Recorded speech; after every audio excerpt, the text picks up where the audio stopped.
Hello, everyone. I am Stephen Drew, and we are live on YouTube. We are live on LinkedIn, and as you can see, I am joined here up and mirrored with a lot of guests because this is the call to action. Hustings for the RIBA election 2022. Who's going to be the next RIBA president? Simon has done a great job, or whatever you may think. You might have your views, and you can bring them to the live debate. But we're not going to talk about the current RIBA president. We're going to talk about the next RIBA president.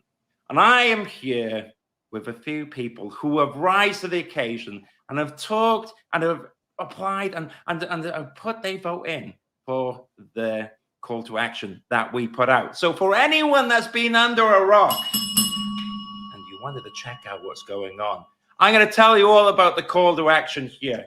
So we post questions for who wants to be the next RIBA president. And we believe the next RIBA president needs to represent the membership, needs to represent the memberships of the Institute beyond the empty slogans and the self-serving initiatives. Too much drama.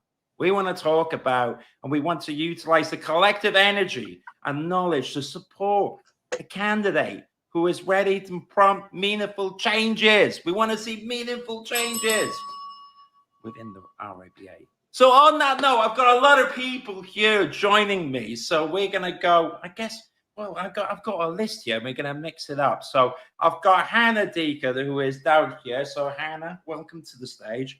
I'm going to give you a nice little clap. Thank you for joining us. Thank you. Kids.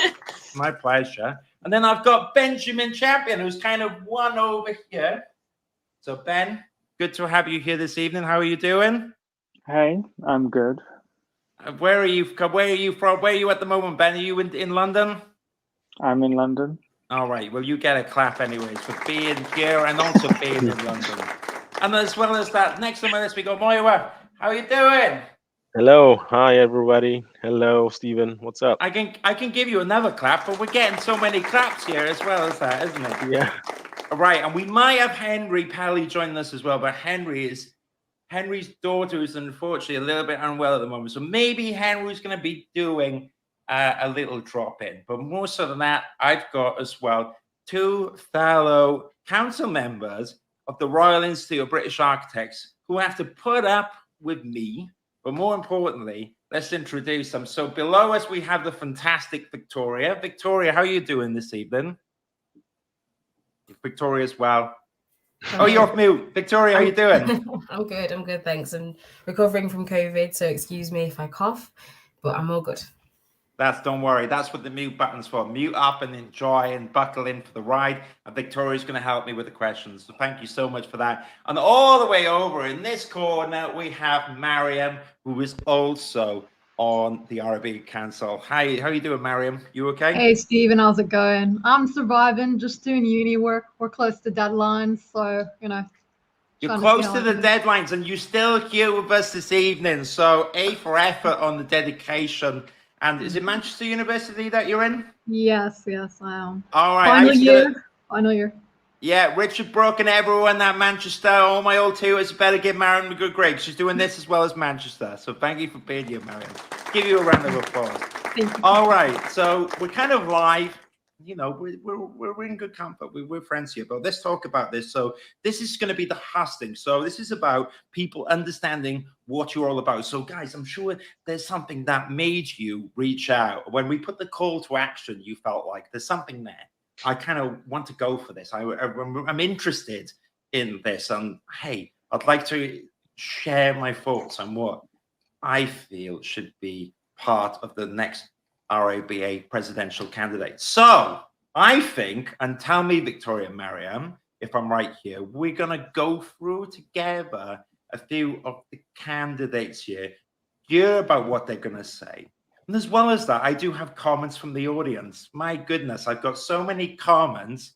I'm trying to work out what's going on. People say they can't hear anything. Is there a sound issue? But I think we're all here. But I think we can all hear each other, right? So hopefully the sound works out. Anyone in the audience, if there's still a sound problem, let us know. Well, I think that everything here is working. You can hear me. Can you hear everything? So Apparently the sound is fine. So I was getting really worried. Look at this. All the sound problems. I'm like, oh my goodness, what's going on? That would be a bit of a drama already, isn't it? Simeon says, put the volume up indeed. Simeon, here we go. All right. So it's working now. Thank you, Jason. I appreciate that. You just don't know with these things. That's the beauty. That's the beauty of being live. So on that basis, let's go ahead now. Aha, Jane Duncan. Lovely to see you here. Thank you, Jane.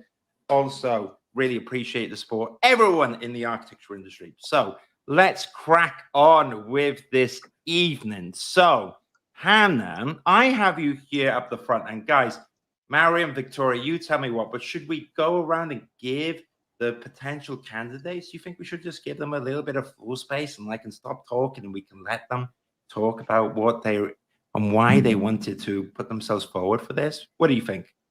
Yeah, I mean, that's why we're all here, right?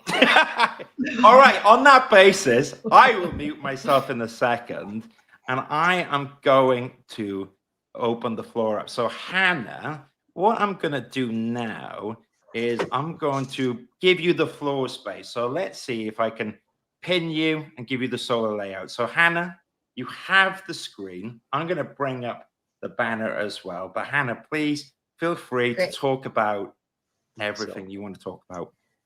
Thank you. Yes, thanks. So for those who didn't read the little bios that we sent out, so my name is Hannah Deacon and I work in Oxford and I've been working as a project architect for nearly 3 years, running projects on site at the moment, which is obviously a great experience. But I think everything in that call to action was, you know, I feel like I live that every day, you know, just constantly battling to actually just, one, do a good job, like, two, have people listen to me, and like, you know, especially about climate change and, you know, things that will affect our lives for or the rest of our careers. Whereas, you know, directors, for example, you know, they're ready for retirement and it's not really their priority.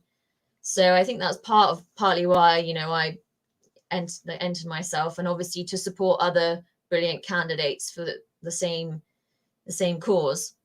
I think my primary action as president would be to strip practices of their chartership if they don't display commitment to reducing climate change. Now, I mean, we can get into how maybe that could work, but essentially that's sort of my bold statement, is that, you know, if you're not reducing climate change or reducing your impact, then you shouldn't be an RIBA charter practice.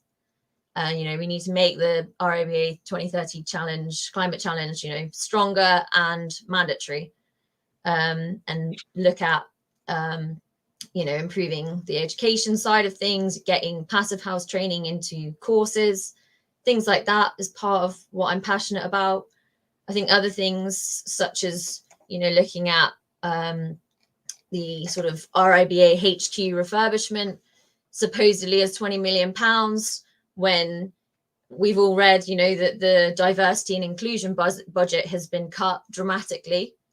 When, you know, there's an easy decision here. If you need some more money, don't spend £20 million on stuff that's not necessary. And I think we could also use, you know, we need to use that amazing facility. You know, it needs to be opened up to all architecture and design sort of communities and organizations, not just RIBA. It needs to be open to all so that it can be a proper platform, and there needs to be subsidized or free access to it, not sort of the high rents that, you know, people buy, you know, book it for weddings and things like that at the moment. It's just, it's not, you know, providing the facility that it should. So yeah, that's kind of what my sort of two sort of primary aims would be. And I think obviously there is, of course, the, you know, the brilliant work done by Future Architects Front in bringing, you know, awareness of the unpaid overtime and how actually charter practices should be paying overtime as, you know, as kind of chartered law, if you like. So I think that's pretty much sums up what I am passionate about and why I applied.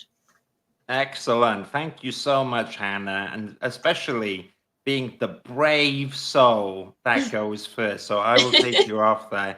and clap, and we're working this Thank all you. out. And so for anyone who's listened before that couldn't hear us, all of this will be on YouTube and you'll be able to get it. And I'm confident because us on stage could all hear each other, you will get that as well. But Hannah, I could hear you loud and clearly, and that was great. The last quick thing, because we've got to do a little bit of an Instagram social media soundbite. So if you were to summarize everything that you're going for in 10 to 20 seconds. So a quick elevator pitch, which will be the soundbite. Can you tell us lastly and reiterate why people should vote for you?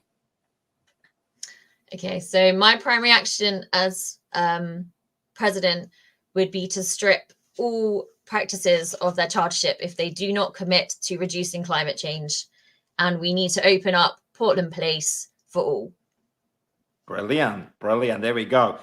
That was just like to the point, huh? There you go. I like it. The drive, the tenacity. And I agree. Well, sustainability is very important. And I love your ambition with the Portland Place. So on that note, I appreciate that. And I'm going to open this up to who else I have here. So I have Victoria Mariam.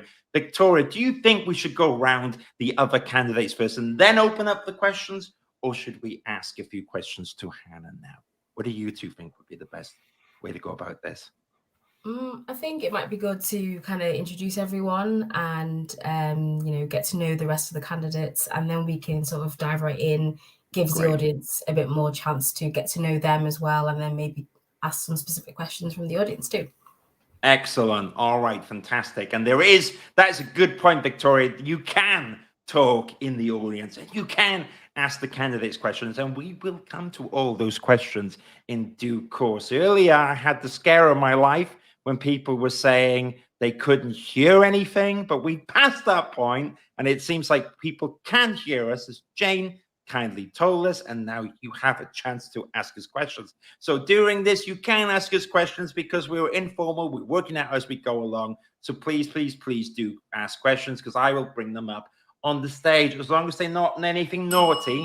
I can't do that. I don't want to get banned on LinkedIn, but anything else is absolutely fair game. So look, thank you again, Hannah, for being the first. I'm going to move this on to the next candidate, which I have on my list. And this list is not about who's more important or anything. It's just a list which come through. And the next person on the list is the fantastic Benjamin Champion. Now, Benjamin, I know because we met during the Architecture Social, but Benjamin, for everyone else who doesn't know you, what would be awesome is if you can introduce yourself in your own words. And then from there, you can say whatever you want as well. So the floor is yours, Ben. I'm going to bring you up now. Tell us all about yourself. Tell us all about what you're interested in. And when you're ready, let me know, and we'll take the spotlight away from you. Great. Okay. Hi, everyone. So, yeah, I'm Benjamin. I'm a newbie architect. Been qualified a little over a year. I work on data centers. And over the last sort of 6 months, I've been working on putting together an event for the London Festival of Architecture to try and raise some money for homelessness charities as a thing architects can do to help. I ran last year for a council seat at the same time as Stephen. Didn't win, obviously. I'm West champion for Part 3s in Westminster. And if I don't say it, Stephen will. I play lots of Dungeons and Dragons, and that's why Steve and I know each other, basically. So as far as this goes, I mean, the RIBA's huge. It's important, and everyone knows about it. I knew about it before as an architect, but my reason for coming at this is it just doesn't really work for us. I don't know if it did before, but it doesn't anymore. So sort of the three key things I kind of picked out. First of all, the Chartered Practice Code of Conduct, which Hannah basically pointed out, hasn't been updated in 6 years and doesn't really do anything to protect us as workers. It seems to mostly be about making sure the practice is protected from clients rather than protecting us. If as an employee, you have an issue with your practice not following the code of conduct, you're supposed to complain to your employer and then wait for that to go and then maybe complain to RIBA. So first thing would probably be to fix that, so you can just complain to RIBA and get RIBA to actually take the practice to task for not following the chartered practice code of conduct. And also as part of that, getting that paid overtime in there, because that's just ridiculous and shouldn't be something we're still talking about, really.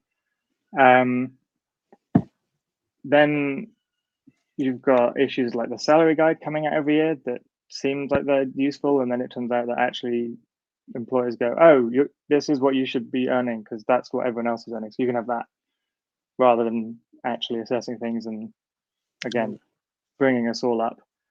And again, I mean, I think I'm noticing a pattern here. Most of what my reasoning is similar to Hannah's, you know, spending 20 million on Portland Place and then firing a bunch of staff. How can RIBA treat its staff that poorly? And then we obviously expect it to make our employers treat us well.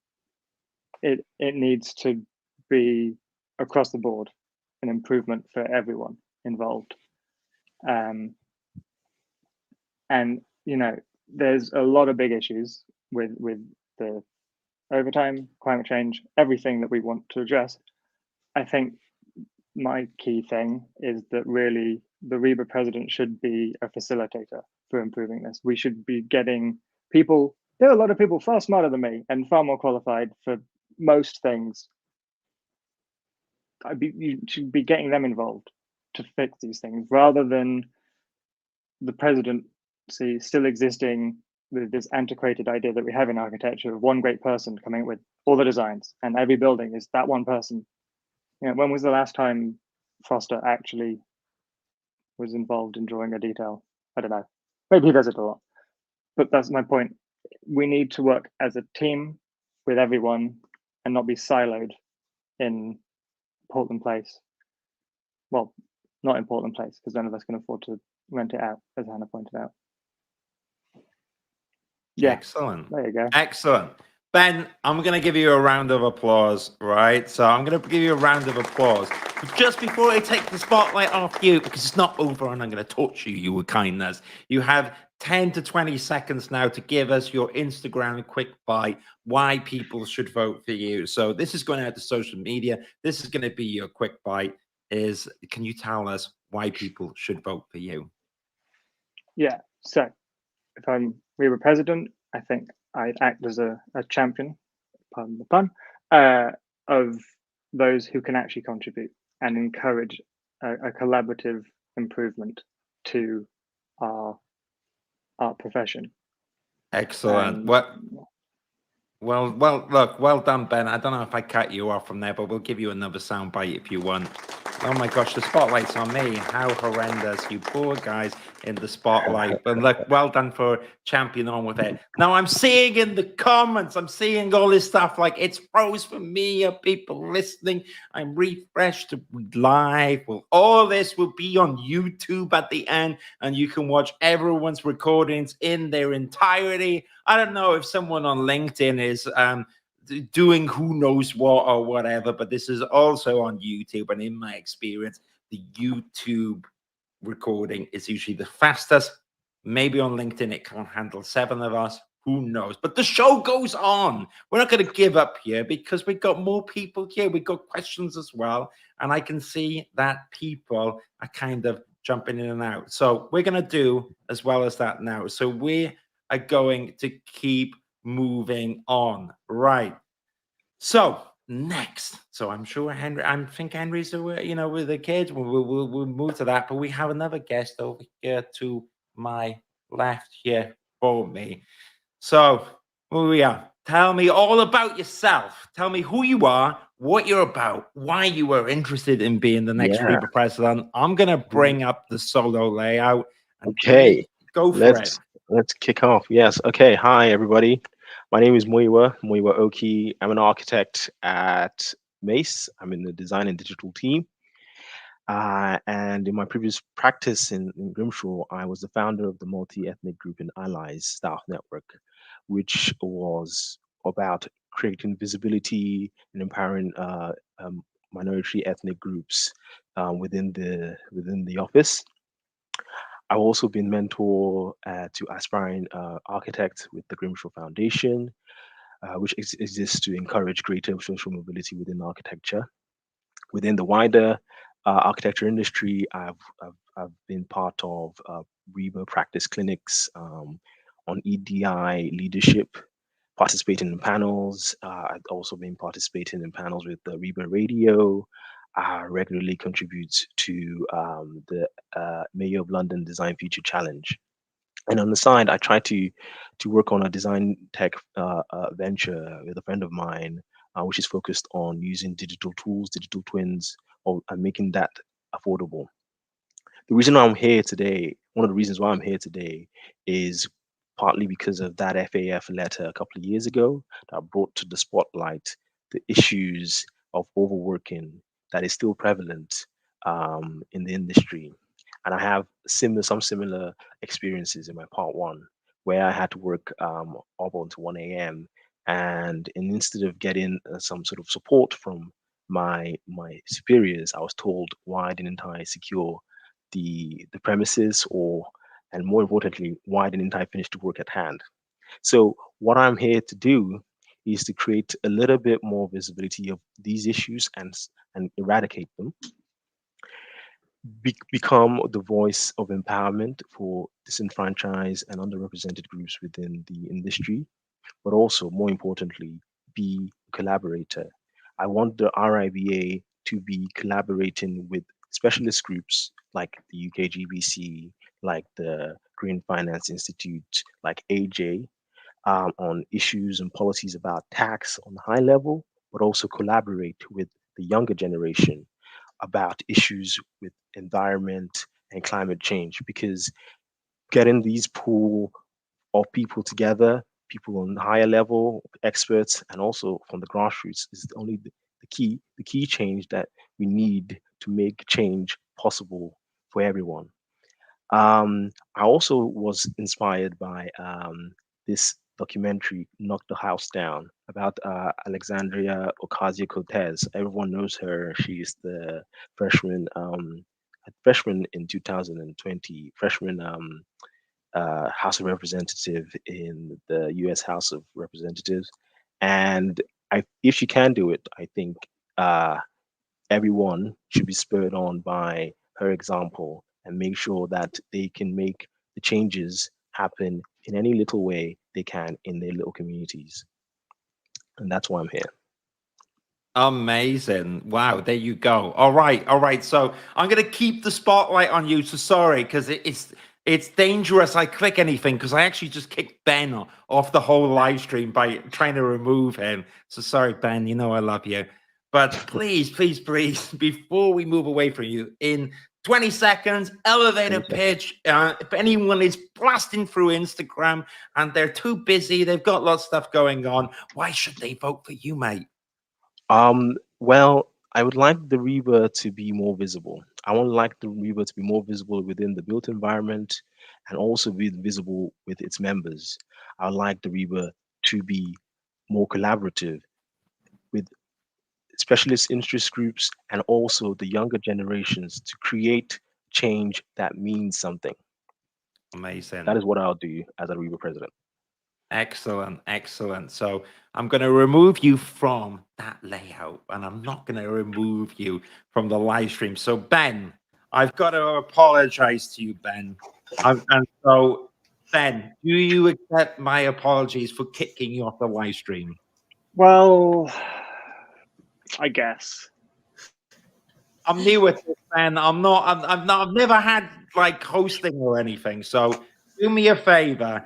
If anything else happens, you are fully permission to become the host. But until then, I'm going to feel here. That's a terrible idea. Yeah, come on, you'll enjoy it. You're going to be the RIBA president, and I'm sure you can handle being a host. I've got all my confidence in all of you. And look, that was super inspiring to hear about, because I would have loved to hear that, especially when I was a part two in the industry. So I think at this point, so we can do a bit of an interlude. So for anyone who wants to relax, maybe we put on a bit of elevator music briefing. Can anyone hear my elevator music? Can anyone hear it? Oh, no. Yeah. So we're going to relax. Okay. So this is the interlude point where we can chill out. So Mariam and Victoria, my two compadres, you've got to help me as the host here. Do you think we should open it up to questions to these guys, and also from the audience. If there's any questions from the audience, maybe they can say specifically to the candidates their questions, and we can do it. What do you guys think? Definitely, it's a democratic process. You know, they're going to be the voice of the people, so they should be ready to pack the punches of anybody who asks anything. Hopefully, let's see. You know, I believe we've got a good group, and let's see what happens. That was brilliant, but that was not like that was not elevator music. That was like fighting talk. So I'm gonna bear with me with that. I'll get some packing punches talks, but maybe in the short term. I know we had a few questions for the candidates beforehand, and Victoria, forgive me, but maybe there was one or two questions which you personally felt were really of key interest to yourself that you'd like to ask the candidate. Was there a first question that you'd like to open it to the floor, and maybe then the candidates can jump in?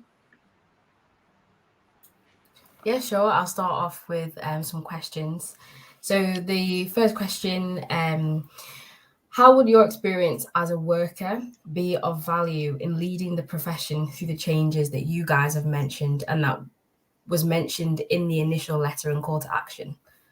Right. Okay. So let me get the question on the screen. So I think it was this question. Is that right, Victoria? Is that correct? Okay, great. So the floor is yours, guys. Whoever wants to jump in this question, may the victor win. Grab the spotlight.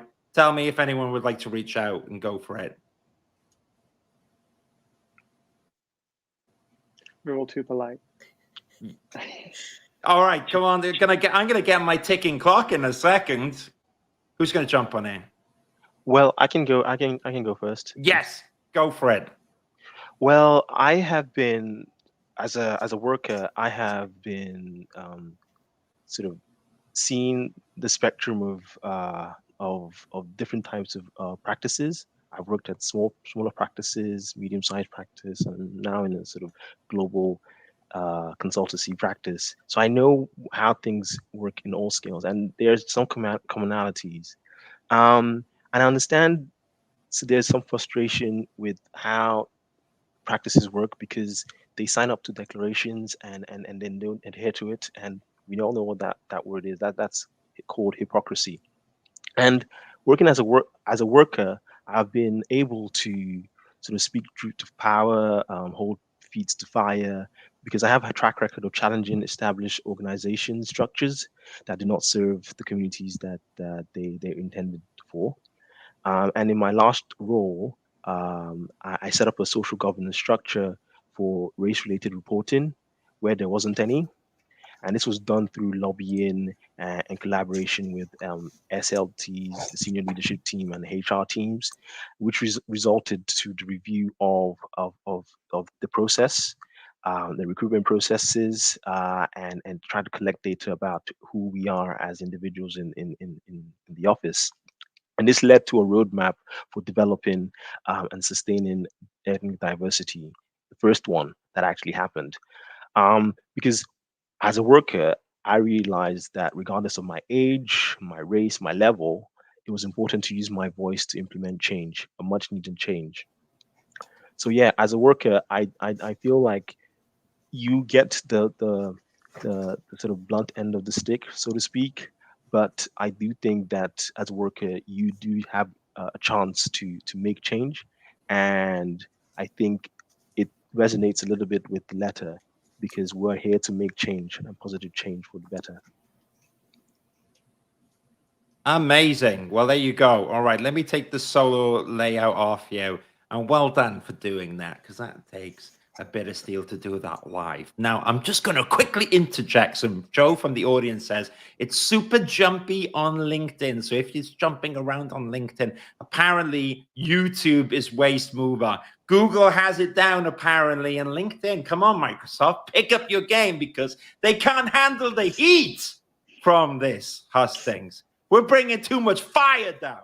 So if you want to keep up with it, watch it on YouTube because apparently it's much smoother there. See, guys, we don't need to panic. It's actually LinkedIn/Microsoft. So Microsoft, up your game, and everyone check out the YouTube link, which is here. Actually, I'm just going to quickly interject because Tom Pargin, who is Vice President on the RIBA, says, great introduction from the candidates and thanks for organizing this. Be interested to hear each of the candidates' views and connecting to wider membership, not just those who drop into Portland Place after work.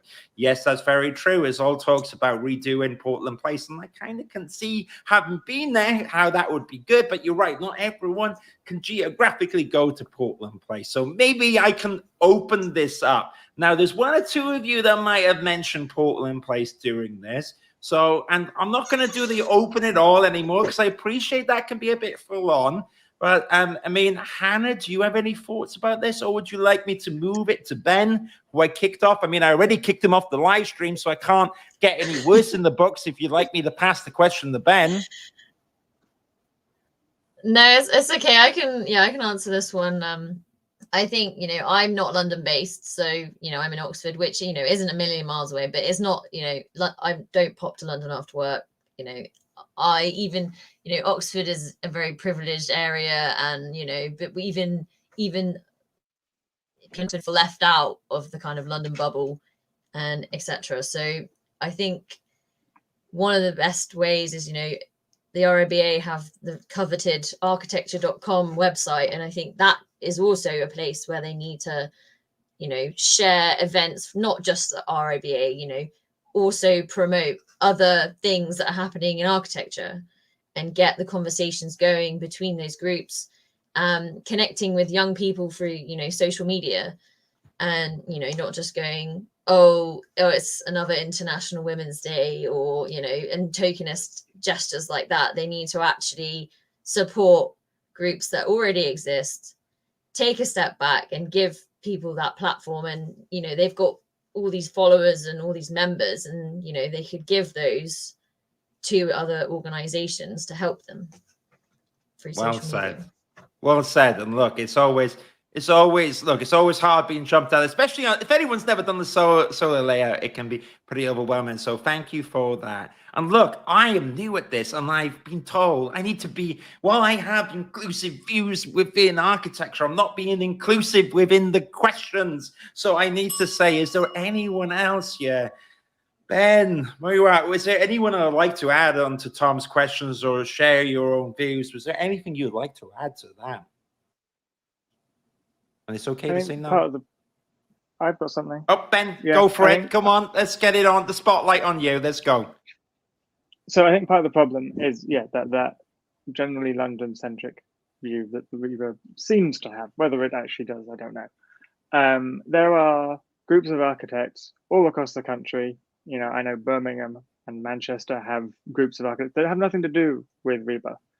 Why are they having to be separate? Why is RIBA not hosting lots of events and encouraging discourse and using its clout as this international well-known establishment to have things happen outside of Portland Place? There are some, the RIBA Southwest and everything, but my experience with them is admittedly limited. Obviously, I'm in London, but my understanding is they're not particularly busy. I think, it's moving away from being so London-centric, being so obsessed with Portland Place. Yes, it's a nice building, but as we can probably all agree at this point, architecture is not just about buildings. Well said, and I've got to unmute there. And Ben, while you're here now, so I apologize for kicking you off earlier. We're friends. I care about you. I care about you, Craig, and I appreciate you doing that. Do you forgive me for kicking you off earlier? Yes, let's move on. Good. And that's what we need as well in the next RIBA president, is someone that's forgiven. So moving swiftly on. Thank you for making that comment there. I can mention something on that Tom's point he made about please. Yes. Please. So I think, yes, like what my colleagues have said, it is true. We are very London centric, but who isn't really? I think London or England the UK actually is very London centric.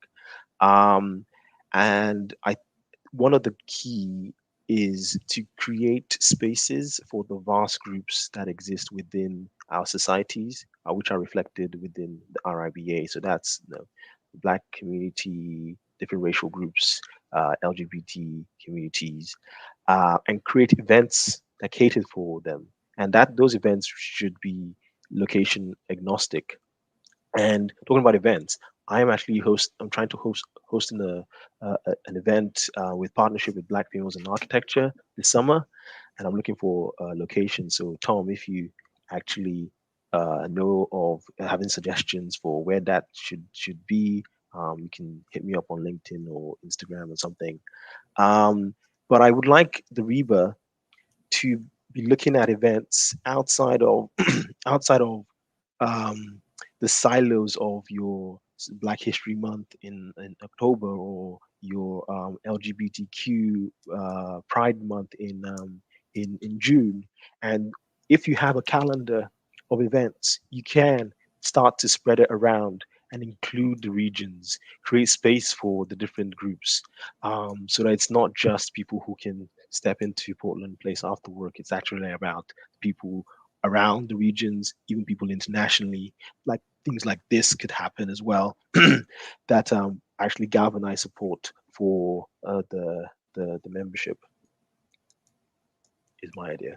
Excellent, excellent. Thank you so much as well. I know the solar layer can be a bit frustrating, it's like, when does it end? But that was perfect. And I really appreciate it. Now, Simeon, who doesn't really want to be here, but is still here, you need to tell me, Simeon, if I'm staying too long on one question. But Tom, that was a great question. And thank you so much for adding it to the live stream. And I can see that we've got a few questions coming in. So thank you for that. I think that earlier I did mention this question before, which I can bring up really quickly. It was this one. Yeah. How will your experience as a worker be of value leading in the profession? The changes mentioned in the letter. Now, let me know. Does anyone want to add to that, or I'm going to move to the other questions? So, candidates, are you happy with me moving swiftly on? Because I've got another question ready for you. Because you know me, I come with my questions. We happy to move on? I'll just say something quickly. Please.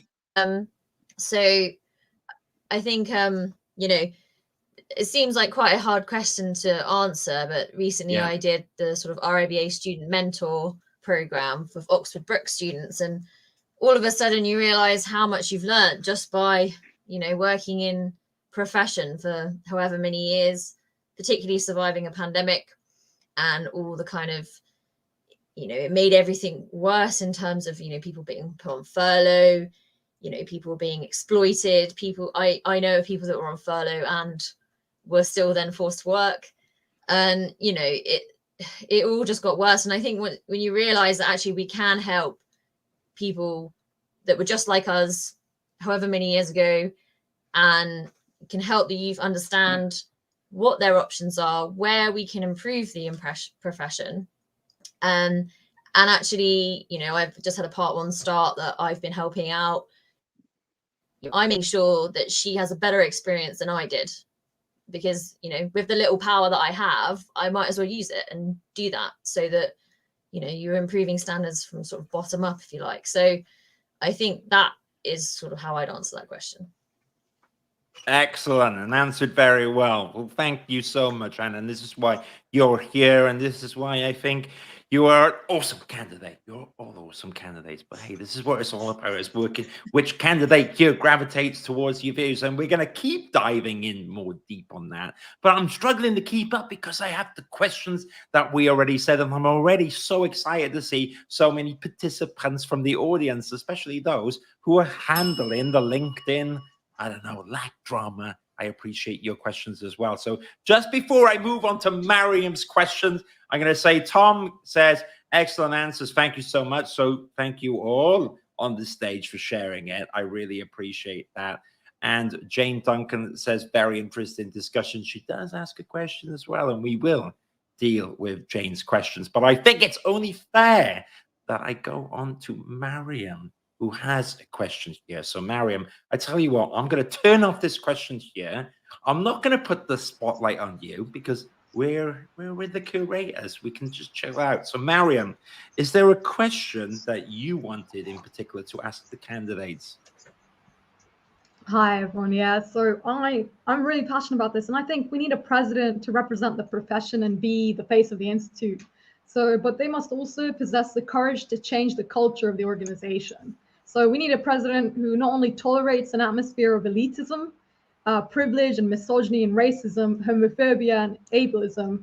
These things have no place at the helm of a profession committed to progressive values. So how would you, as the next president, work with a vast group of people, no matter where they're from, what their background is, sexual orientation, gender, any of these things, and their experiences and cultures, and commit to rebuilding the relationships with those who feel most disenfranchised? I should also say neurodivergent as well, and disabled people, we've not included these. So, how would you make the RIBA more inclusive at this point? How would you bring people who aren't usually in the conversation to be in the conversation?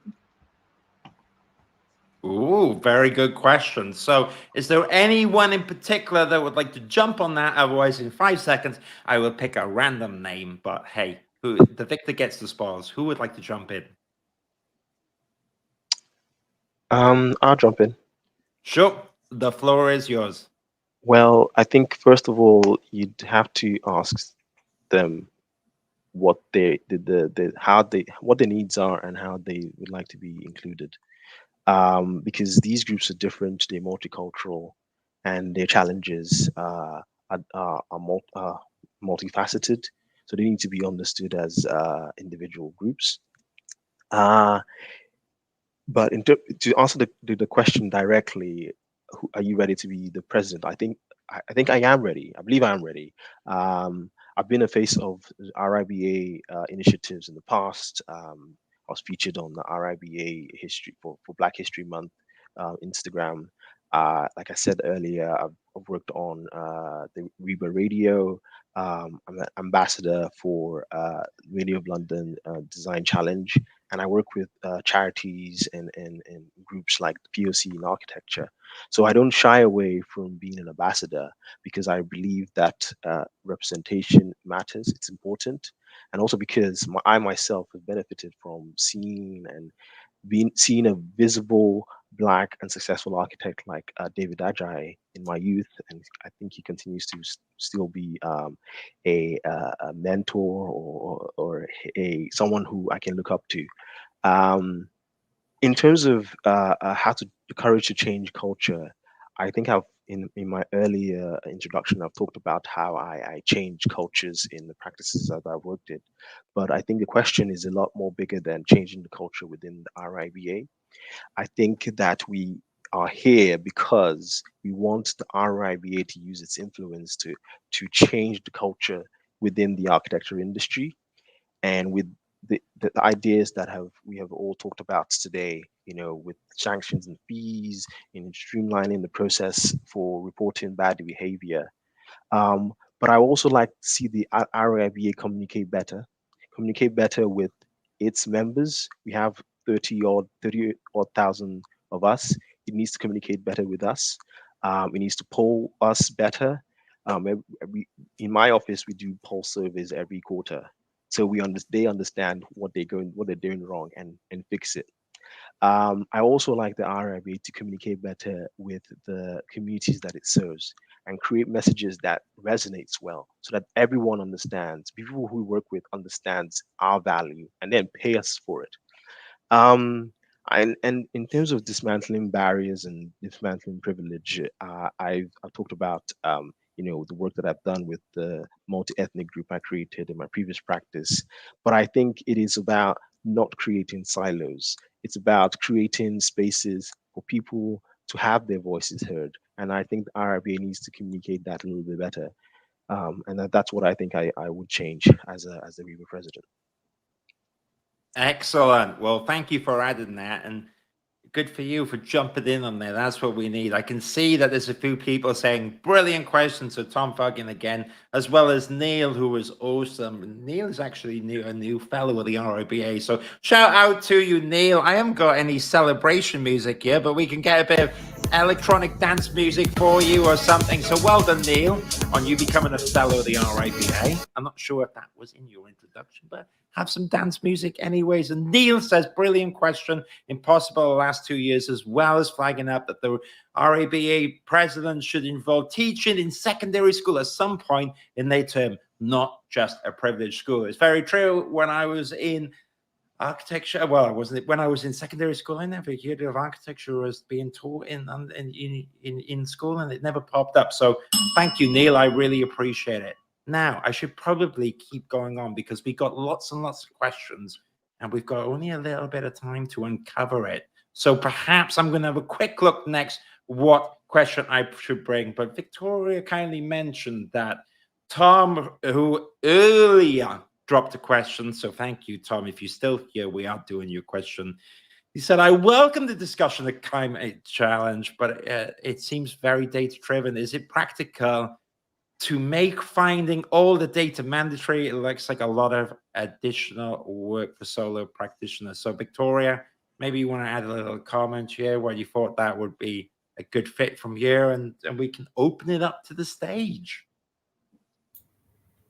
Yeah, I think it's a really good question. And I think one of the main concerns that a lot of members have is if they're in a small practice or they're a sole practitioner, a lot of the work that is required from the climate commitment is very intensive and they don't have the resource to do it, even if they want to. And the other side of that is with clients who are obviously, you know, your bread and butter, the clients that you've been working with for years, if they're resistant and they're not interested, how do you as a small practice or a sole practitioner navigate that? And how would you guys as RIBA President discuss with the membership and support those members who don't have the resource to actually achieve the goal, even if that is their desire? Ooh, very good question. So Moira, I know you're killing it. You're killing it, and I'm quite impressed. Well, I'm going to give Anna Ben a little chance here to jump in, unless you don't want to jump in on the question. Anna, I can hear the chair moving. Does that mean you'd like to jump in? I'm getting ready. Yes. Yeah. So I mean, it's a very good question. I mean, I work at a small practice. I always get lumped with filling in all the spreadsheets because no one else knows what any of it is or why it's important. So I end up doing it. So I do appreciate it's a lot of work. I just think, you know, there are already not just the climate challenge, but even being an RIBA chartered practice, you have to fill in certain project data. You know, this is there. The RIBA know what you're working on. And I think we could start to, you know, maybe celebrate those places that are doing really well and being, you know, climate kind of friendly. But also, you know, we take feedback from the industry itself. If you're saying you can't meet those tasks that we're setting, then there needs to be some funding and some support for that. You know, I recently presented at a secondary school and, you know, the student asked me, is it not the responsibility of the architect to ensure that what they design is sustainable? And, you know, I should be able to answer that as categorically yes. And unfortunately, you know, we can't really hide behind our clients, you know, it's up to them. We need to push it as much as we can as our duty of care. But also, you know, what I'm saying is, you know, there could be support for those who need it if it's not working for particularly sole practitioners. But also it could be based on what your carbon footprint is, what the practice's carbon footprint is. Like, you know, we're not going to say that you've got a big practice doing fancy huge eco green roof passive house stuff, but they've got an office where everyone commutes in, where everyone, you know, all the computers that they use, everything, and their actual practice carbon footprint. Whereas the sole practitioner is obviously their carbon footprint's great, especially if they work from home, if they cycle, whatever. So that would be factored in, I think, into sort of the overall impact of your work. Excellent. Yeah. Well, look, that's really, really, really useful. Look, and I thank you for that. So I need to We need to do a virtual round of applause. I'm sure there's a lot of people clapping, listening to that. And a reminder, because we're probably going to be going on for another 30 minutes, 40 minutes if there's overtime. So this is really the chance to ask the questions to the candidates. So I'm not going to pick on Ben unless he's got, oh, he's back. Don't worry. Ben, I've got a question coming from you. I'd love your thoughts on. So I want to hear this. So Sam has dropped a question, and I've got to condense it a little bit because it's the end of the day and my brain goes a bit crazy. But Sam says, even before starting uni, students are told potentially doing all-nighters to succeed in the course. You need to do those all-nighters. And I'm sure we've all been there. I used to be in the studio, and you know, it's like people saying, like, I've been up 2 days straight to do the work. And I don't think that's sustainable. I used to be the guy jamming up the printer because I couldn't get it to work. So do you think practices exploit this? So the question is, how can we call out practices which have a culture? And we all know the ones that we're talking about. I'm not going to say the names here, but you know the ones. We'll say, you know, you hear that a lot of people work long times. How can we call out this culture? And how can we prevent it from continuing in uni and work? So Ben, you did mention in your speech, particularly overtime. I will love in particular your thoughts on how you think we tackle this problem. I mean, I think the way you tackle the problem primarily is you don't go after the practices, you go after uni. Because you go to university, and that is what is instilled in all of us. We are driven to be as competitive as possible, to hoard all of our knowledge, and to have our beautiful little design that we work on by ourselves forever, all night, every night, at the sacrifice of everything. Despite the fact that as soon as you get into practice, at the very least, you'll talk to an engineer once. So you're not doing it by yourself. So we are trained for at least 5 years that the way you become good at architecture is by not working with anyone else and by working yourself ragged, which is utter crap. You gotta be careful, you might get me banned on LinkedIn. I got a beep button here. If anyone wants to swear, can you hear it? So it was utter right. Yeah, but I agree with you. It is utter.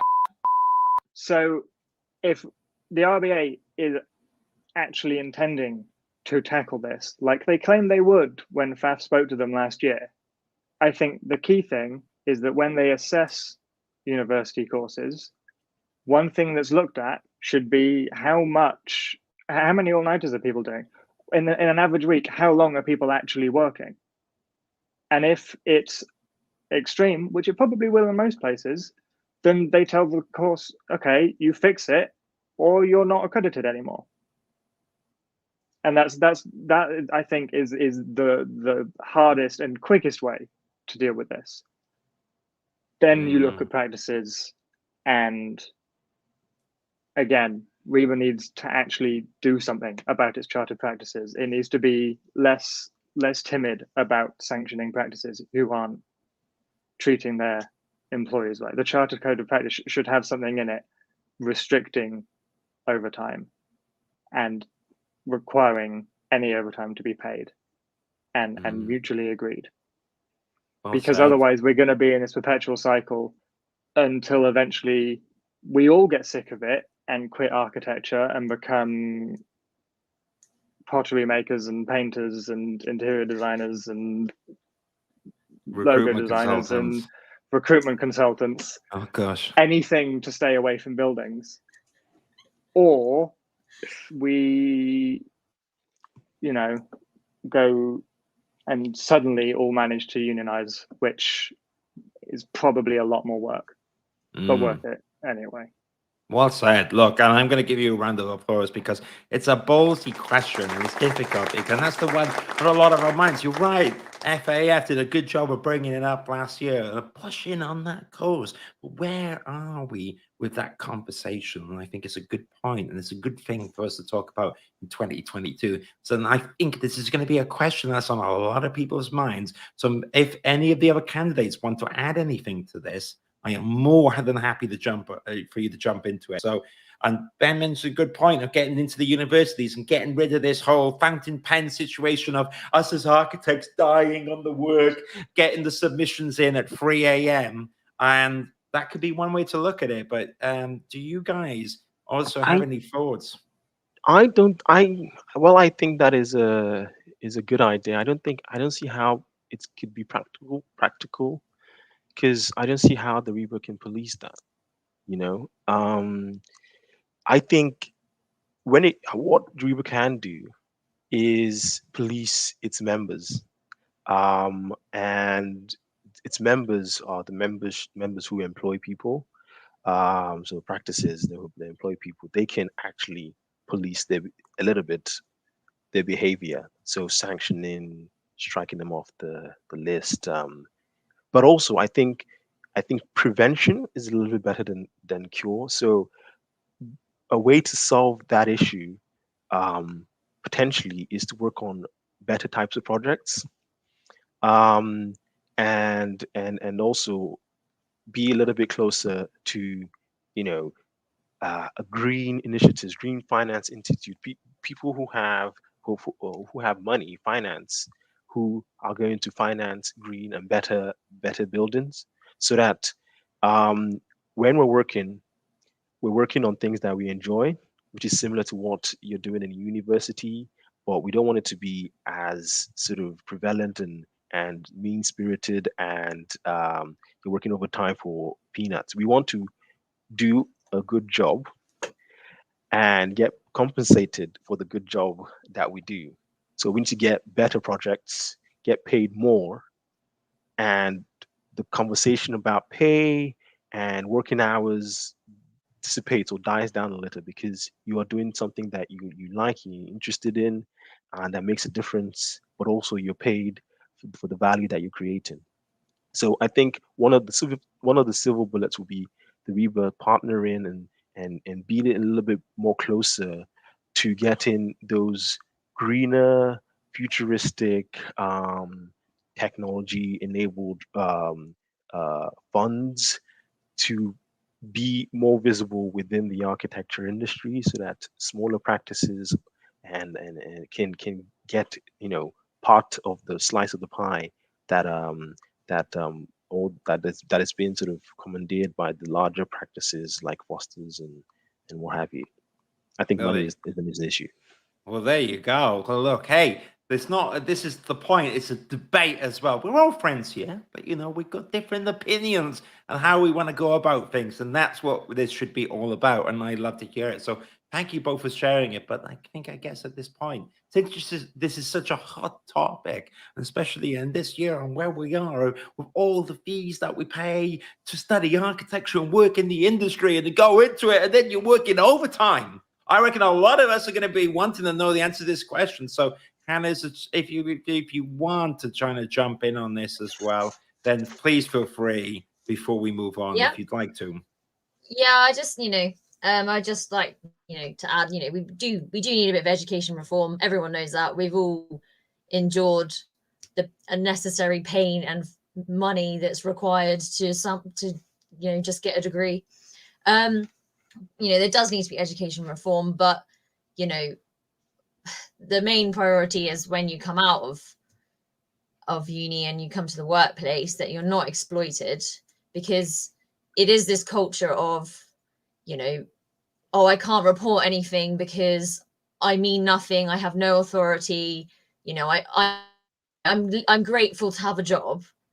This kind of culture needs to end, and that will only come through things like trade unions, connecting workers together, and things like this, where we're all talking about it, instead of yes, okay, we need to go to the pub and argue about it as well, but we also need to do something about it and improve things for future generations. So yeah, I think perhaps having representatives of workers like this initiative, trade unions, and the unpaid overtime is obviously the key. I mean, that is the root of all malpractice and kind of irresponsible business management that we all see and have all experienced. Why do we do part 3 where they teach you business for dummies, and then you work in practice and some of them don't even keep timesheets or know whether they're making any profit. It's just so irresponsible. So I think, yeah, well, look, I agree. And look, really good food for thought. Yeah, I can see that we've even had a few comments come from the audience. So Sandra says, instead of prevention, there could be loads done with students who need the most support, even if it's something like a student organization, similar to what the AIA does in Australia. Is this a possibility? Well, Sana, I'll find out exactly what they do, but who knows? I guess that's the point, that hopefully with the next RIBA president, if we have one of these guys who are actively talking about it, then this is an agenda that will be brought to the forefront of the forum, I guess, the open forum, the council, whatever you want to call it. And Sana, thank you for joining here. I love this, in particular what you do with scale, so I will do a quick shout out to you. Sorry guys, this is not sponsored, but Sana's stuff is awesome. Moving on swiftly. Okay, I'm buying myself time because I'm thinking, oh, what question do I need to bring up next? So I'll think what I'm going to do, and I'm thinking on the fly because this is live, is that anyone that's asked a question in the live audience, because I really value their participation, I'm going to do that. And there will be a husting, just so everyone knows, there will be a husting that I am going to schedule after this one for next week. And any other questions that we don't cover, we will cover in that session. But in the meantime, in this session, during this live stream, we have an ex-president. You know, an ex-president, that's quite official. An ex-RIBA president has asked a question, said, very interesting discussion. How would the candidates ensure that young architects' views are shared and heard by members around the world? Maybe that's social media, maybe that's in person, maybe that's Portland Place, who knows? It's a very interesting topic. But how are we going to get this institution, which some people feel very isolated from? Some people feel very included. But how do we reach out to those people, and especially people that are studying architecture now, to get involved with the RIBA? Does anyone have any thoughts on Jane's question that they'd like to jump in before I pick a name from random hat? I mean, is it too simplistic to say memes? Memes, Because right? that worked for Future Architects Front, didn't it? Well, it's a good point, isn't it? Because I mean, some people, yeah, people say, you know, memes is it professional, but if the agenda is pure and it has such a big outreach, Ben, it's not a bad suggestion, right? Carry on. I think again, it basically comes back to this issue that the RIBA seems to have about the way it communicates anything to anyone. You know, we've all said it in answer to various different questions. It's not clear what it's doing for us. It's not clear how it works. It's not clear what's going on. It's not clear how you can be remotely engaged without literally going to a physical building in London. So, you know, it should be employing people who are actually aware of the plight of younger people and can talk to that from a place of experience. Like, for example, having a president like one of us. And it's about encouraging a discourse with younger people and having events that are not tied to a specific location. Having things like this at potentially a time that can work across multiple time zones, and allowing us here to talk to our, you know, compatriots in America, or I guess Australia's technically feasible, but probably a bit difficult. We spent 2 years sat in our homes doing everything online, yet there's still a complete focus on physical things, which are good, but there needs to be a more modern way of communicating with people in a medium that we actually use, rather than, you know, yes, they have that amazing website domain and there's good stuff on it, but also maybe don't just rely on people going on your website to know what's going on. Well, there you go. You're right. So you got the memes. I'm going to say sound effects. I like sound effects. I think they kind of help a bit, break up from the norm. That's my tidbit that I've learned, is that with all these live streams, people switching off. If I do like a noise that people are interested in, I tend to keep the viewer count going. So that's my little secret that I will share as well. So thank you for sharing that. I'm going to drop in Brian's throughout 1 or 2 comments, which I think is important, which he said, there's been a trade union action going for the last 2 years, which is really interesting. And I'm going to try and get them on the Architecture Social podcast as well. But it is interesting seeing all these movements. So thank you, Brian, for talking that. And I can see that you're talking about getting involved in the local chapters of the RIBA, which is awesome. James dropped a comment, which I think is interesting, is that you've got it. You can rip up on the communication mediums.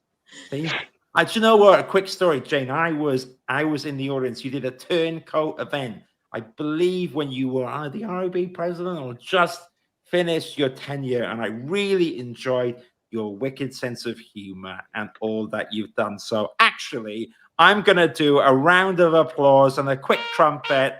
There you go. We got a trumpet for Jane, the RIBA president, and a clap. There you go. Thank you, Jane, for all the awesome stuff that you've done. Passing down the gauntlet to the next generation. So I can see a whirly bar there. Someone's maybe connected, disconnected. I think poor old Victoria has been disconnected. Maybe something in the audience. We'll get Victoria back. Don't worry, Victoria, we'll bring you back. But while Victoria, I'm going to kick out the Victoria clone. Hopefully not Ben Champion this time, because I'm going to get really in trouble for my hosting. Ben's still here. The old Victoria's gone. Mariam, you are my guardian angel keeping the show on the road. Is there, I can see we've maybe got another 10 to 20 minutes left. Do you think there's a good question that we can bring up next that I've missed, and then I'll type it in? Sure. I think one of the interesting things is, as a president, what would you do to encourage those skeptical about the institution to engage and change as well? Like those who are going to say, the RIBA can't do this and they can't do that. What's your strategy? Good question, because I even know practice owners who say, I'm not so sure about the RIBA. I'm not going to bring up those names, but as Mariam said, how would we address that and get people to engage? Is there anyone that would like to jump in, or I should Harry Potter style pick a name from the hat? Well, I think that it's basically sort of, no one feels represented in the RIBA. So that's why we have, this initiative, but also, a lot of people only sign up because, each chartered practice needs to have a certain amount of members to be RIBA. Like, that's just not really good enough, is it? And they don't understand, again, Ben was saying, what is it for? What does it do for us? And I think, and Jane's point about communication, that all of those things brought together, people would understand why it's actually beneficial, how it can actually help them. And if they see people that are like them, they would go, oh, okay, I'm represented by the RIBA. This is something for me.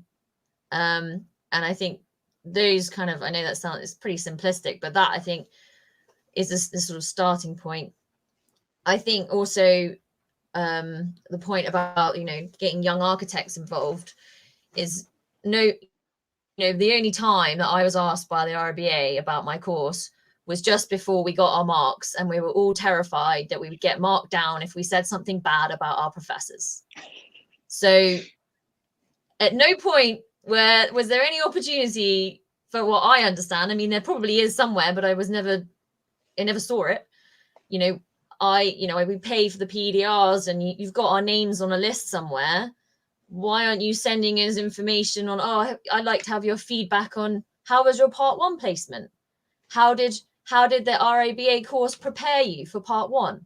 How does university and sort of real life compare? And that information, you'll start to realize everyone's saying the same things, and everyone's saying, why, that's probably why they haven't joined the RIBA, because they do feel like they're cut out and they're not being asked these questions. So I think that would be my point on that. Well said. I think that's very interesting viewpoint. So I'm going to continue. I have a point to make on this one, actually. Please. As a start, I think as a president, I would want to hear what the members actually want. And just piggyback on what Hannah said, talk to the people that are part of your membership, right? Are the RIBA talking to them enough?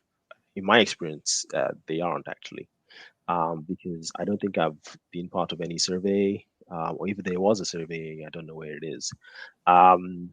And well, what I know is what I've learned over the past few years of being an architect is part of being good at your job is having the connections, establishing those connections, and then leveraging those connections that you have. And the RIBA could be the way everyone in the membership connects with one another. And in the moment, we're not connecting with one another in any meaningful way.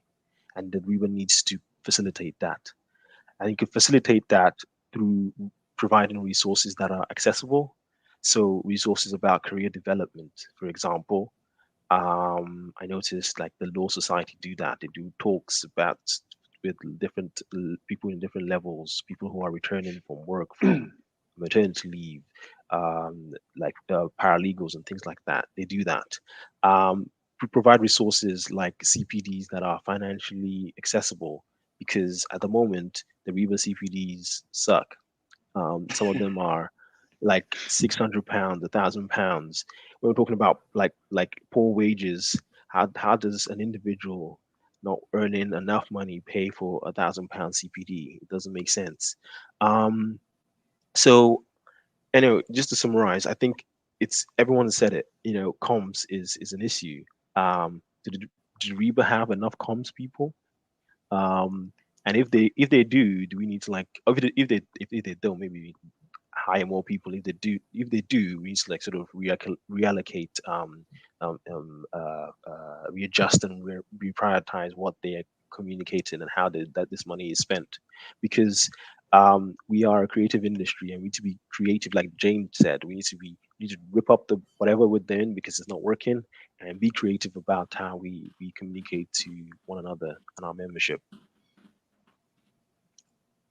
Excellent. I was typing because I actually kicked myself off the live stream, which goes off to say my hosting skills. But hey, we're doing it all live here. We're having a bit of fun. So thank you. That's why I was distracted. And that's why I was typing. I was listening to you until I kicked myself off. But why I was typing as well is that I've got to do my duty and say that this year, what we're all about in this Hustings is getting your opinions, because we want everyone to hear about you, because this is a call to action. And what this is about is this is kind of an alternative campaign, because, hey, anyone can vote for who they want. And I encourage anyone to vote. But what we are doing is providing alternative votes. We're hearing what Ben has to say, we're hearing what Hannah has to say, and we're hearing just what you had to say here, which I really appreciate, because people can then choose to vote for you. Now, there's a whole procedure that we're going to, and we're going to do Hustings again next week. But one of the things I've been told to do, and I'm going to bring it up here, and so, guys, you need to tell me if this works or not, because I done a few things, which is overlay. So I did an architecture meme. So this is one of my architecture memes, and that's not what we hear about today. But we hear if that works. And I've got my David Brent, you know, when you're asking for a pay rise, not impressed, all that stuff. But I've also got here a slide, and hopefully we can bring it up and get rid of the question. So I'm going to get rid of the question. But what we've got here is a QR code where you in the audience can rank the candidates according to today's Hustings performance, who you really like. So Henry, the poor chap, has unfortunately not been able to attend. So Henry, love you to death, and we'll hear from you in next week's Hustings. But if you forget Henry for a second, but if, for instance, you like any of the candidates, Moiwa's or Hannah's or Ben's viewpoints, you should click this QR code, and then you can rate where your preference is. Perhaps Ben snuck his opinion in, and you're like, you know what, I really like what Ben said right before Steve had kicked him off. Or you might actually really like what Hannah had to say. or perhaps what he said about the CPDs. You thought, you know what? I don't like the CPDs. They are a little bit rubbish. I didn't say that. He did. But maybe you share that opinion. And the point is, you can choose here what is your preference. Now, we're all friends. We're all for the common goal. But the point of this is that it's a call to action. It's a bit of fun, but it could actually make a serious change. And that's what we're all about. And all the things that we talked about here could actually happen. Wouldn't that be nice? I used to think sometimes, will my vote go somewhere? And if you're that person, well, yes, your vote does go somewhere. And you can start by saying who you felt today was the best person. So I've got that QR code here, and I'm sure there's a link that someone's going to share with me. So I'm going to put the link up on the screen. So if you can't scan a QR code, I'm going to put it in the chat. And what I'm going to quickly do, sorry, gang, I'm writing this on the fly, but here is the link, which is www.menti.com/ oh my goodness, I can't say all that. But just pause the video, type it in, and you can say who you think will be better. Now, this is the first Hustings. We've got about 5 minutes left, where I will schedule after this a second Hustings. And there's so many questions, which I don't really think we're going to cover today. We've been going for, I think now, was it an hour and 20 minutes? I only think it's fair to give the candidates who are here probably a breather. And also, this is a reminder that you can reach out to any of these individuals in person. Now, I know that we've had a few problems here on LinkedIn, but you can reach out to them on LinkedIn. You can find out more on the FAF Instagram. As well as that, there's information on the community forum and website that I run, thearchitecturesocial.com. Now, I'm going to quickly check if there's any private links here. Anything that's popped in, I can see that the coast is clear. I haven't got any prompts to say like Anchorman yet. But if you're one of the persons that had problems on LinkedIn, because LinkedIn can handle the heat, then you need to check out the live replay that is on YouTube, where the sound works perfectly, and we will tear up all the stuff that we said, and we will get those instant clicks, because we're going to do it. You know, no problem. We're going to do it. But enjoy this show. So on that basis, now I am going to open this up. And Brian, don't worry. You can check the presentations from before. And we have another Husting next week. So don't worry, Brian, we will be there. But what I'm going to say now is I'm going to get rid of this and open it up. So Mariam, I'm going to just shove it over to you for a second. Is there anything that you'd like to add to what I've just said for anyone watching the live stream? I think I just want to clarify that, you know, our position here is really to encourage people to vote, and we're really part of the process. And that's kind of what we want out of this.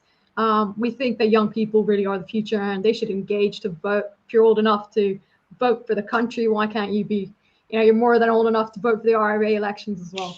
So I think it was a really good debate. Very nice to hear from all the candidates, and some exciting things coming up to the RIBA gates, and maybe some actual change. So I just kind of wanted to say, what is your last 1 minute, you know, sentence that you would like to say, you know, to end? What would you do? Oh, do you want to pick one person in first to put that I'll to? pick Ben. You know, let's pick Ben. As in, what would I do as president? Yes. Or what do I think people should do? People should vote, obviously. And yeah, I think as president, a key thing is this communication. It's got to get improved with RIBA and what it's doing. It needs to improve that across the board. And hopefully as younger people, that's something we're good at. Yeah, good. So then you do a TikTok page, you know, do a TikTok dance with us. Yeah, let's do some TikTok. Not Let's that do I know some- how TikTok works. We will do some TikTok. Right. Well, I tell you what, I can see who's just joined the live stream. I'm going to be very gentle because poor Henry has just caught us at the end. But Henry, we've got next Hustings as well. I'm going to bring you to the live stream. But Henry, we've been kind of going back and forth in the debate. I'm so glad you're here. Or maybe because you can join us in the next Hustings. But do you want to give us a little bit of an insight of why you threw your hat in the ring and people can hear you live now? But first of all, tell us a little bit about yourself. Why you put your hat in the ring, and then what maybe we can talk about next week with you. Fine. So I'm actually a sustainability consultant. So I'm an architect, but I work as a sustainability consultant, and I was the youth representative on for sustainable development on the RIBA Ethics and Sustainable Development Commission. That was a 1-year commission in 2018 to help RIBA get its house in order. And basically that sort of said that RIBA should provide leadership on ethics and sustainable development, demand ethical and sustainable architectural practice, and demonstrate a commitment to public interest. So the RIBA Council adopted those findings, but it's 4 years later and not much has been carried through. So I think whoever's a candidate, that's kind of what they should be looking to put into action, basically. So, I mean, I think you should be quite constructively critical about RIBA. I've got a friend who does business-to-business publishing, and he's worked with lots of professional institutions in the UK. And his views that basically, RIBA is still much more relevant to the architecture profession and the built environment than, for instance, the Law Society is to solicitors. So you don't find many lawyers criticising the Law Society because they don't actually care as much in the way that we care about RIBA. So basically, it's kind of like we criticise it because we think it could do so much more stuff and could do it better. So, for instance, the RIBA 2030 Challenge, it exists, but it doesn't get the same traction as the AIA's, the American Institute of Architects 2030 Challenge that the RIBA one was modelled on. So RIBA, as a second mover, had the opportunity to learn from the AIA and do it better, and the targets are better, but there's nowhere near the same level of investment in the RIBA's version than there is in the AIA. It's kind of like it's been done all right. There's some resources, but the AIA challenge has like reporting portals, load of detailed tools, and it's really fundamentally part of what being a member of the AIA is about. And I think it's kind of the same for ethical practice, is that RIBA produces good guidance, but there's not much done to police and investigate like exploitative practices. So I think with that responsibility of being a chartered member or chartered practice, there is a sort of real responsibility to behave ethically, and it doesn't feel like that necessarily, or where that line is clear to everybody. So basically, I work as a sustainability consultant for the same reason, for exactly the reasons I want to reform the profession. Is basically when I did my part 2, my research degree wasn't really valued by the architecture profession in the ways that my architectural and design sort of basically information production skills were, and like basically it was always treated as a nice to have. So I didn't want to spend my early years in practice being unable to do like that work. So I went to an engineering practice where I could actually build my sustainable design expertise. And I think that opportunity should exist in architectural practice, and it is starting to, but I think lots more could be done. And also being a sustainability consultant means that I work so Max Fordham, where I work, is a kind of pioneer of employee ownership, and we're paid for every hour we work. You're invited to join the partnership for 4 years, and basically all important decisions are made on like one partner, one vote. And I think that should probably exist more in architecture practices, and I don't see any reason why not. So there we are. It's my little summary. Excellent. Well, I tell you what, Henry, I'm so glad you joined us. And hey, you kind of came in at the end here. Sorry, and, I've had a bit of a day. You've had one of these days, but that's no problem. That's what happens. But again, so you can hopefully join us at the next Hustings, but perhaps anyone that resonated towards that, maybe you stole the show, Henry, at the last hurdle. Who knows? And that's the whole thing. And I really appreciate you sharing that. But Henry, one quick thing. I'm going to keep the spotlight for you in 1 second, because what I'd like to do is hear, and that was a really nice generalistic view, which is really insightful. But if you can perhaps give me that 20-second, 30-second elevator pitch or Instagram pitch so that we can cut it up. And so for all the TikTokers out there who's got a 20-second attention span, what should they know about you, and why should they vote for you? So, I mean, my career has been dedicated so far into, making, like, actually persuading architects and moving clients to doing things much more sustainably in practice. And I think that's exactly what I think I'd be looking to do with the profession? Is it every year you've got 1 year to make an impact, and that would be my main focus, is dealing with how the profession addresses the climate emergency. Excellent. There you go. I think that was bang on, like 20 or so seconds. So thank you, Henry. We'll hopefully get you as well next week. And that's the thing. It's not just one hustling, it's for two, because we all know you're busy. We all know you're out there. And that's what this is all about. So I think on that note, it's been an awesome hour and 25 minutes.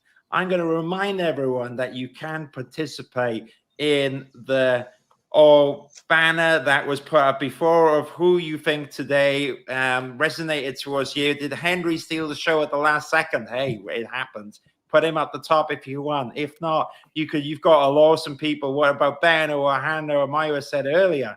You can put that as well. But if you're not fully convinced yet, don't worry. Next week, there's going to be another Hustings, which is going to be live streaming on LinkedIn, YouTube, Twitter, and Facebook through the Architecture Social channels. It's a decentralized campaign, but you can check it out for the Architecture Social. If you're one of the people on LinkedIn that had problems, I really recommend that you follow the channel and just look out on YouTube, because that seems to be the most steady way to do the live stream. I'm sorry, we've got like 8 people in, so it really is a new uncharted territory for me. I'm familiar with 2 or 3 people, but not 7. But I think we got there. And if that connection interrupted for you, do check out the recording. It will all be on YouTube for you to watch. But on that basis, I'm going to sign out now, and I'm going to do a bit of a round of applause for everyone. So we're going to do a clap for you all being here. So, oh, what amazing, Mariam, amazing, Victoria. I feel sorry for you, because I know, bless you, your connections was going in and out, but don't worry, you've been here, you've been amazing. Hopefully not everyone's downloading in the household. Benjamin, you've been really awesome, and sorry for kicking you off on the live stream. It's very tempting to do it again, but I know that would be a bit too far of a joke. Thank you, Ben, for being here, and Hannah as well. I really appreciate all the viewpoints you shared and being with us. And Henry, I know you've had a difficult day personally, and you made it in the end, and that's all that counts. So on that note, I'm going to end the live stream here. Everyone on the stage, please stay on the stage for 2 seconds. Don't disconnect just yet unless you really are fed up with me. Otherwise, stay on the stream for 2 seconds. I'm going to end the broadcast now, and thank you everyone for watching us. Have a good night. Take care.